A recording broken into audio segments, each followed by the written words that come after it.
Good afternoon, everybody. This is Carmen Torres, and today I'm going to talk about discrete testing items. Let's start.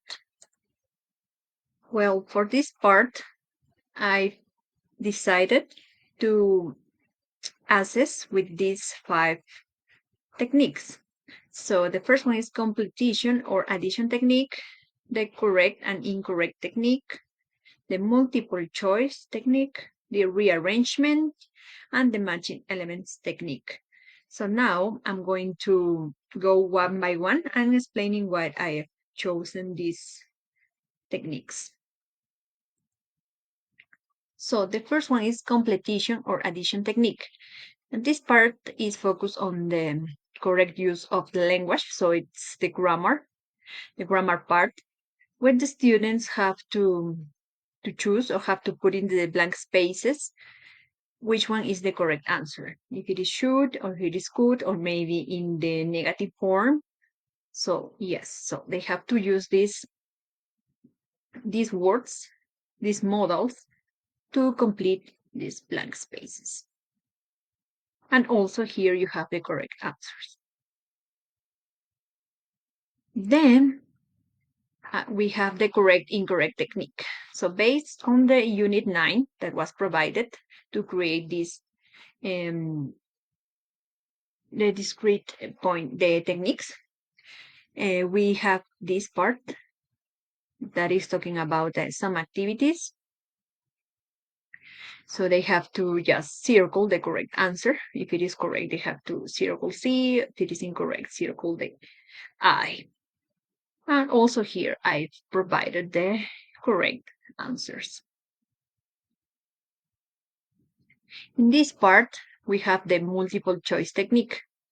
But I find it a little bit difficult if you don't have the correct, if the photo or if the picture you have is not so clear, you may have some problems trying to identify. For example, the first one says, what body part is labeled with the number 3?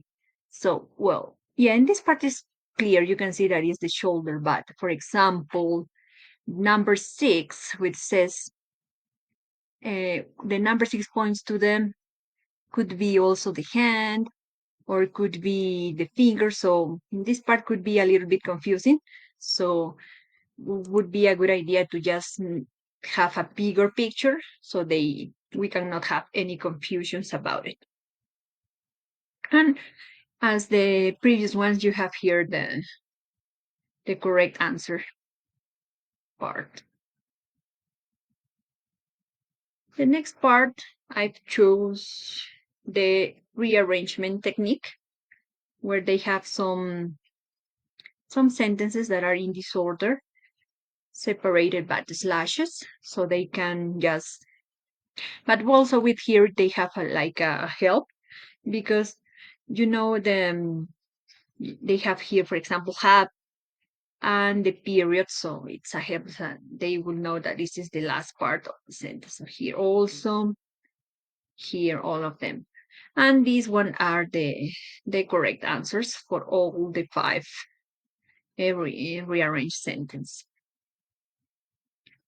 Okay, so then we have the matching elements technique, where they have the activities on the left side and the equipment they need to do these activities. So they have to match them. For example, we have mountain biking.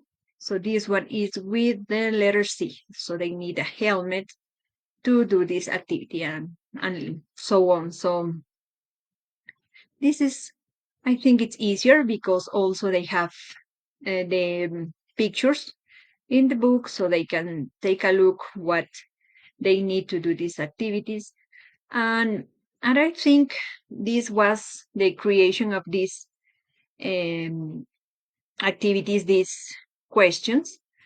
They are a little bit challenging because you have to be very careful how to assess them or how to create them these questions, because sometimes can be a little bit confusing. So you have to be clear and you have to give the correct or use the correct words and use the correct answers. I mean, try to not confuse in the answers. So they have just one option to mark and it's not so complicated for them and they're going to be or have a successful grade at the end of the assessment. So I think it's important to have all of this clear and make the instructions, as I said before, very clear. Thank you so much. That's all.